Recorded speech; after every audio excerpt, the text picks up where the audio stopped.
இப்போ வரையும் நம்மளோட அட்வான்ஸ் டெக்னாலஜி வச்சு நம்ம இதுவரையும் ரொம்ப ஃபாஸ்ட்டாக போகக்கூடிய ஒரு ஆப்ஜெக்டை நம்ம கண்ணால் பார்த்துருக்கோம் இல்லை கண்டுபிடிச்சிருக்கோம் அப்படின்னா அது என்ன அப்படின்னா லைட் அப்படின்னு சொல்லலாம். இதுவரையும் லைட்டை விட ஸ்பீடாக நம்ம எந்த ஒரு பொருளையும் பார்க்காதது ரொம்ப வேடான ஒரு விஷயமா இருந்தாலும் இதை விட ஸ்பீடான ஒரு விஷயம் இன்னமும் இருக்குது அப்படின்னா அது நம்ம இன்னும் கண்டுபிடிக்கல அப்படின்ற ஒரு விஷயம் இருக்குது அப்படின்றது தான். பிகாஸ் இப்போ வரையும் நம்ம ஸ்பேஸ் அப்படின்ற ஒரு விஷயம் வந்து பார்த்தீங்கன்னா ஒரு ஃபேப்ரிக் மெட்டீரியல் அப்படின்னு சொல்கிறாங்க. ஸோ இதை ரொம்பவே ஸ்பீடாக எக்ஸ்பேண்ட் ஆகிட்டு இருக்கு அப்படின்றத கண்டுபிடிச்சிருக்காங்க. இதை எப்படி நம்மளால் கெஸ் பண்ண முடியுது அப்படின்னு கேட்டிங்கன்னா ஒரு ஸ்டாரோட லொக்கேஷனாக இருக்கட்டும் இல்லை ஒரு கேலக்சியோட லொக்கேஷனாக இருக்கட்டும் அது ஸ்டேபிளாக இருக்கிறது இல்லை. பிகாஸ் இப்போ நீங்கள் நார்மலாக ஸ்கையில் பார்க்கக்கூடிய எந்த ஒரு பொருளுமே வந்து பார்த்தீங்கன்னா ரொம்ப பக்கத்தால் இருக்க மாதிரி இருக்கும், நாளைக்கு வேற ஒரு இடத்துல இருக்கும். பிகாஸ் அது ஆல்ரெடி ரொட்டேட் ஆகிட்டு இருக்கு. ஸோ நம்ம இன்னைக்கு பார்க்குற மார்னிங் பார்க்குற சன் அதே இடத்துல இருக்க போகிறது கிடையாது. பிகாஸ் நம்மளே ரொட்டேட்டில் இருக்கும் அப்படின்றது தான். அதே மாதிரி இந்த பிரபஞ்சத்தில் இருக்கக்கூடிய எல்லா செலஸ்டியல் ஆப்ஜெக்ட்ஸுமே வந்து பார்த்தீங்கன்னா ஸ்டேபிளான ஒரு ஃபேப்ரிக் மெட்டீரியலில் இல்லை அப்படின்றது தான். பிகாஸ் அந்த ஃபேப்ரிக் மெட்டீரியல் நம்ம இருந்தாலும் அது எல்லாமே எக்ஸ்பேண்ட் ஆகிக்கிட்டே இருக்கு அப்படின்ற ஒரு விஷயம். ரெட் ஷிஃப்ட், ப்ளூ ஷிஃப்ட் இந்த மாதிரி நிறைய வந்துட்டு நம்ம யூனிவர்ஸ் வந்து எக்ஸ்பேண்ட் ஆகிட்டு இருக்கு அப்படின்ற ஒரு விஷயத்தை கண்டுபிடிச்சிருக்காங்க. ஸோ இந்த எக்ஸ்பேன்ஷன் அப்படின்னு வரும்போது இந்த எக்ஸ்பேன்ஷனோட ஸ்பீட் ரொம்ப அதிகமாக இருக்கு அப்படின்ற ஒரு விஷயம் வந்து கண்டுபிடிச்சிருக்காங்க. ஸோ இந்த ஸ்பீட் அப்படின்ற விஷயம் நம்ம கண்ணுக்கு அப்பாற்பட்டு இப்போ வரையும் தெரிஞ்சது லைட் மட்டும்தான். இப்போ நம்ம ஏன் லைட்டை பற்றி பேசுகிறோம் அப்படின்னு கேட்டிங்கன்னா லைட் இயர் பற்றி நம்ம இப்போ பேச போகிறோம் அப்படின்னு சொல்லலாம். So what is light year அப்படின்றது தான். ஒரு லைட் ஒரு இயருக்கு எவ்வளோ தூரம் ட்ராவல் பண்ண முடியுமோ அந்த டிஸ்டன்ஸ் தான் வந்து பார்த்தீங்கன்னா 1 லைட் இயர் அப்படின்னு சொல்கிறாங்க.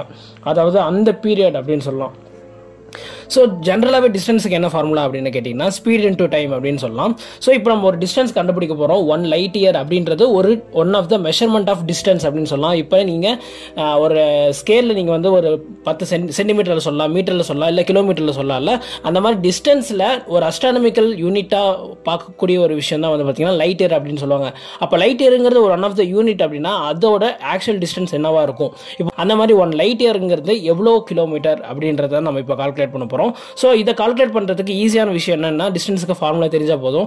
So distance equal to speed into time. அப்போ ஸ்பீட் அப்படின்ற ஒரு விஷயம் வந்து பார்த்தீங்கன்னா நமக்கு ஸ்பீட் ஆஃப் லைட், அப்படி லைட்டோட ஸ்பீட் நமக்கு தெரியணும் கரெக்டாக. ஸோ இதெல்லாம் கால்குலேட் பண்ணி ஆல்ரெடி வச்சுட்டாங்க. ஸோ அதோட இது வந்து பார்த்தீங்கன்னா 3 × 10⁸ மீட்டர் பெர் செகண்ட் அப்படின்றதா. நீங்கள் ஃபிசிக்ஸை தாண்டி வந்திருந்தீங்கன்னா கண்டிப்பாக இதை நீங்கள் தெரிஞ்சு வந்திருப்பீங்க. அட் த சேம் டைம் நமக்கு இப்போ டைம் அப்படின்ற ஒரு விஷயத்துக்கு வேல்யூ தெரியணும் கரெக்டுங்களா. ஸோ 1 இயருக்கான டைமோட செகண்ட்ஸை நீங்கள் கால்குலேட் பண்ணாலே உங்களுக்கு கிடைச்சிரும். ஸோ அதோட வேல்யூ என்ன அப்படின்னு கேட்டிங்கன்னா ஆல்மோஸ்ட் 3.1 × 10⁷ செகண்ட்ஸ் அப்படின்னு சொல்லலாம். ஸோ இந்த ரெண்டுத்தையும் நம்ம வந்து இப்போ மல்டிப்ளை பண்ண போகிறோம். இப்படி மல்டிப்ளை பண்ணும்போது நமக்கு எக்ஸாக்டாக என்ன கிடைக்குது அப்படின்னு கேட்டிங்கன்னா 9.46 × 10⁻12 கிலோமீட்டர் பெர் இயர் அப்படின்றது நமக்கு தெரியுது. அதாவது 1 இயருக்கு வந்து பார்த்தீங்கன்னா அதோட 1 லைட் இயரோட டிஸ்டன்ஸ் என்ன அப்படின்னு கேட்டிங்கன்னா 9.46 × 10⁻12 கிலோமீட்டர் அப்படின்ற விஷயத்தை தெரிஞ்சு வச்சுக்கோங்க.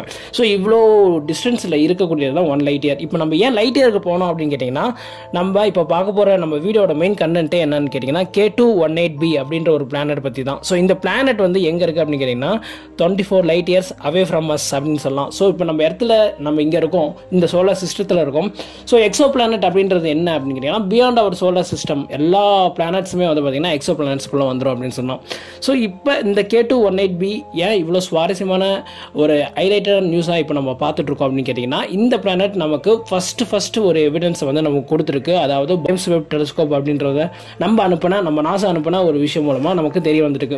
ஸோ இந்த 2021 நம்ம ஜேம்ஸ் வெப் டெலிஸ்கோப் அனுப்புகிறோம். 2022 அது ஆப்ரேஷன் ஒர்க் ஆக ஆரம்பிக்குது.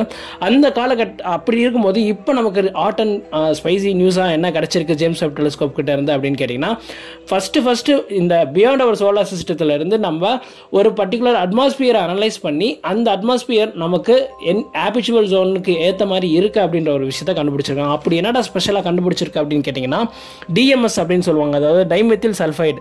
இன்னொரு கெமிக்கல் காம்பனன்ட் என்னன்னா டைமெத்தில் டைசல்ஃபைடு அப்படின்றது. இது ரெண்டுமே ஒரே ஃபேமிலி ரிலேட்டடான ஒரு விஷயம். ஸோ இந்த கெமிக்கல் காம்பனன்ட்ஸ் வந்து பார்த்திங்கன்னா முக்கியமாக கடல்வாழ் உயிரினத்தில் ரொம்ப பிரைமரி மைக்ரோ ஆர்கானிசமான பைட்டோ பிளாங்டன் அப்படின்னு சொல்லப்படக்கூடிய விஷயத்து மூலமாக ப்ரொடியூஸ் ஆகக்கூடிய இந்த 2 காம்பனன்ட் அப்படின்னு சொல்லலாம். ஸோ இது வந்து பயோட்டிக் மெக்கானிசம் மூலமாக ப்ரொடியூஸ் ஆகக்கூடிய ஒரு கெமிக்கல் காம்பனன்ட். ஸோ கண்டிப்பாக இப்படி நடக்குதுன்னா அங்கே ஒரு ஓஷன்ஸ் இருக்குது, அதிகமான வாய்ப்பு இருக்குன்னு இப்போ சயின்டிஸ்ட் வந்து ரொம்பவே சந்தேகப்படுறாங்க அப்படின்னு சொல்லலாம். ஸோ சந்தேகப்பட்டுட்டே இருந்தாலும் என்ன பண்ணுறது, நம்ம கன்ஃபார்மாக பண்ணணும்னா இன்னும் அதை ஃபர்தராக எக்ஸாக்டாக அதோட எக்ஸிஸ்டன்ஸை நம்ம கண்டுபிடிக்கணும். ஸோ அந்த விஷயம் இன்னமும் ஜேம்ஸ் வெப் டெலிஸ்கோப்பால் நம்மளால் கண்டுபிடிக்க முடியல. அதனால தான் இந்த நியூஸ் இன்னமும் அஃபிஷியலாக நம்ம ஒரு ஓஷனை கண்டுபிடிச்சிட்டோன்னு இப்போ எந்த ஒரு எக்ஸாம்பிளான்ட்டையும் நம்மளால் சொல்ல முடியாமல் இருக்குது. பட் இந்த அட்மாஸ்பியர் வந்து இப்போ நம்ம அனலைஸ் பண்ணது என்ன அப்படின்னு கேட்டிங்கன்னா, அங்கே இருக்கக்கூடிய ஹோஸ்ட் ஸ்டார் அப்படின்னு சொல்லுவாங்க. இப்போ ஒவ்வொரு பிளானட்டுக்குமே ஒரு ஹோஸ்ட் ஸ்டார் இருக்கும். இப்போ நம்ம சோலார் சிஸ்டத்துக்கு ஹோஸ்ட் ஸ்டார் யாருன்னா நம்ம சன் அப்படின்னு சொல்லலாம். அந்த மாதிரி அங்கே இருக்கக்கூடிய என்விரான்மெண்ட்டில் இருக்கக்கூடிய அந்த பிளானட் K218b அப்படின்றது அதோட ஹோஸ்ட் ஸ்டாரை சுற்றி வந்துட்டு இருக்கும்போது அந்த ஸ்டாரோட லைட்டோட ரெஃப்ளெக்ஷன் மூலமாக நம்ம சில விஷயத்தை இப்போ பார்த்துட்ருக்கோம். அந்த ரெஃப்ளெக்ஷன் மூலமாக ஜேம்ஸ் வெப் டெலிஸ்கோப் டிடெக்ட் பண்ண விஷயத்தை தான் நம்ம ஒரு ஆப்ஜெக்ட்ஸை நம்ம பார்க்குற எல்லாமே with the help of light அப்படின்னு சொல்லலாம். அதே மாதிரி தான் இப்போ ஜேம்ஸ் வெப் டெலிஸ்கோப்பும் ஒன்றும் பண்ணலை. அந்த பிளானட்டோட ரிஃப்ளெக்ஷன், அதாவது அந்த ஒரு ஹோஸ்ட் ஸ்டார்லேருந்து வரக்கூடிய ரிஃப்ளெக்ஷன் அந்த பிளானட்டோட அட்மாஸ்பியரில் பட்டு வெளியில் வரும்போது அதை நம்ம வந்து செக் பண்ணுறோம். ஸோ அப்படி நம்ம அனலைஸ் பண்ண டேட்டா மூலமாக தான் இப்போ அந்த இடத்துல இந்த மாதிரி டிஎம்எஸ் அண்ட் டிஎம்டிஎஸ் அப்படின்ற இந்த சல்ஃபைன் காம்போனன்ட்ஸ் வந்து இருக்கிறதுக்கான சாத்தியக்கூறுகள் அதிகமாக இருக்குது அப்படின்றத கண்டுபிடிச்சிருக்காங்க. இதோட எக்ஸாக்டாக காம்போசிஷன் எவ்வளோ இருக்கும் கிட்டிங்கன்னா ஆல்மோஸ்ட் 99% வந்து டிஎம்எஸ் அண்ட் டிஎம்டிஎஸ் இருக்குது அப்படின்ற ஒரு விஷயத்தை கண்டுபிடிச்சிருக்காங்க. ஸோ கேட்க இன்ட்ரெஸ்டிங்காக இருந்தாலும் இந்த விஷயத்தை இன்னும் டபுள் கன்ஃபார்ம் பண்ணணும், ரிப்பீட்டடாக இன்னும் ஃபர்தர் அப்சர்வேஷன் பண்ணணும். அப்புறம் தான் நாங்கள் வந்து அதோட என்டையர் எக்ஸிஸ்டன்ஸை வந்து நாங்களால் கன்ஃபார்ம் பண்ண முடியும்னு சயின்டிஸ்ட் தரப்பில் சொல்லியிருக்காங்க.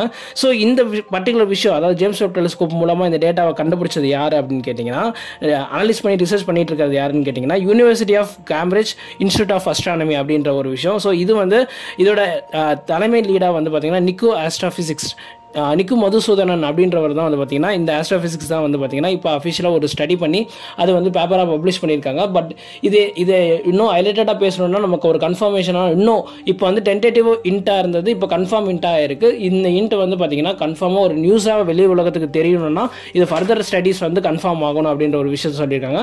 பட் மோஸ்ட்லி நான் ரொம்ப ஹோப் இருக்கக்கூடிய ஒரு விஷயமா இந்த பர்டிகுலர் விஷயத்தை பார்க்கறதுக்கான முக்கியமான காரணம் என்னன்னா, இன்கேஸ் அட்மாஸ்பியரில் இந்த டிஎம்எஸ் அண்ட் டிஎம்டிஎஸ் இருக்குன்றதை கன்ஃபார்ம் பண்ணாங்கன்னா உலகத்திலேயே, அதாவது இப்போ வரையும் நம்ம பார்த்த ஹாட் அண்ட் ஸ்பைசி நியூஸே என்னன்னா, இதுவரையும் நம்ம பார்க்காத ஒரு எக்ஸோ பிளானட் கிட்ட இருந்து ஃபர்ஸ்ட் டைம் கார்பன் பேஸ்டு ஒரு மாலிகுல் வந்து நம்ம கண்டுபிடிச்சிருக்கோம் அட்மாஸ்பியரில் அப்படின்ற ஒரு விஷயத்த இது வந்து ஒரு நியூஸாக நம்ம வந்து ஃபியூச்சரில் வர்றதுக்கு அதிகமான வாய்ப்பு இருக்குது. ஸோ அதை கன்ஃபார்ம் பண்ணதுக்கப்புறம் இந்த நியூஸ் நமக்கு முன்னாடியே நான் உங்களுக்கு இப்போ சொல்கிறேன். பட் இது கன்ஃபார்ம் ஆச்சுன்னா இது ஒரு ஹைலைட்டடான நியூஸாக ரொம்ப உலக அளவில் வந்து ஆராய்ச்சி பண்ணுவாங்க. அதுக்கப்புறம் அந்த பிளானட்டை பற்றி நமக்கு இன்னும் அதிகமான சாத்தியக்கூறுகள் தெரியும் போது அங்கே இருக்கக்கூடிய உயிர்வாழ் ஆர்கானிசம்ஸ் இருக்கா அப்படின்ற ஒரு விஷயத்தை நம்ம பார்க்கும்போது ஏலியன்ஸோட எக்ஸிஸ்டன்ஸ் நமக்கு கன்ஃபார்ம் ஆக போகுது அப்படின்னே சொல்லலாம். ஸோ இது எல்லாமே நம்ம ஃபியூச்சரில் நமக்கு ஃபர்தராக ஸ்டடிஸ் வரும்போது தான் தெரியும். ஸோ கண்டிப்பாக இதோட அப்டேட்ஸ் வந்து ஏதாவது வந்துச்சுன்னா நான் உங்களுக்கு கண்டிப்பாக அப்டேட் பண்ணுறேன். அட் த சேம் டைம் இந்த K218b அப்படின்ற இந்த பிளானட்டோட சுவாரஸ்யங்கள் என்ன, இந்த தகவல்கள் என்ன அப்படின்னு பார்த்தீங்கன்னா, நமக்கு தெரிஞ்ச வரையும் இந்த பிளானட் வந்து பார்த்தீங்கன்னா நம்ம எர்த்தை கம்பேர் பண்ணும்போது 8.6 டைம்ஸ் மாஸ் அதிகமான கொண்ட ஒரு பிளானட் அப்படின்னு சொல்லலாம். ஸோ மாஸ் வைஸ் அதிகமாக இருக்கிறனால ஆப்வியஸ்லி அதோட டயாமீட்டர் நம்ம எர்த்தோட டயாமீட்டர் வந்து பார்த்தீங்கன்னா எவ்வளோ இருக்கோ அதோட 2.6 டைம்ஸ் அதிகமான ஒரு டயாமீட்டரை கொண்ட பிளானட்டை அப்படின்றத சொல்கிறாங்க.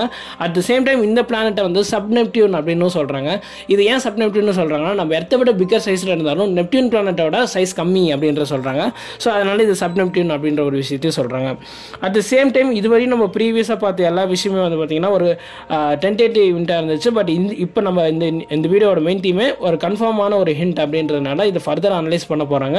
ரொம்ப எஃபோர்ட் போட்டு இந்த பிளானட்டை வந்து ஆராய்ச்சி பண்ண போகிறாங்க ஃபர்தராக. பிகாஸ் நமக்கு இப்போ வரையும் நம்ம மார்ஸாக இருக்கட்டும் இல்லை வீனஸாக இருக்கட்டும், அட் த சேம் டைம் ஏதோ ஒரு நம்ம சோலார் சிஸ்டத்தில் இருக்கக்கூடிய ஐசி மூன்ஸாக இருக்கட்டும், இது எல்லாத்துலேயுமே லிக்விட் ஜோனு எல்லாமே இருக்குன்னு தெரிஞ்சாலும் நம்ம ஒரு பிளானட்டை நம்ம வந்து எதையுமே கன்சிடர் பண்ணி நம்ம அந்த இடத்துல உயிர் வாழ்றதுக்கான சாத்தியக்கூறுகள் கிடைக்கக்கூடிய ஒரு நியூஸாக வந்து எதுவுமே நமக்கு அவ்வளோ ஹோப் கொடுக்கல. பட் இந்த பிளானட் நமக்கு ஃபர்ஸ்ட் டைம் டிஎம்எஸ் டிஎம்டிஎஸ் மூலமாக இந்த பயோட்டிக் மெக்கானிசம் கண்டிப்பாக ஒரு உயிரினம் மூலமாக நமக்கு ப்ரொடியூஸ் ஆகுதுன்றதை கன்ஃபார்ம் பண்ணிட்டாங்கன்னா the existence of alien will be confirmed அப்படின்னு சொல்லலாம்.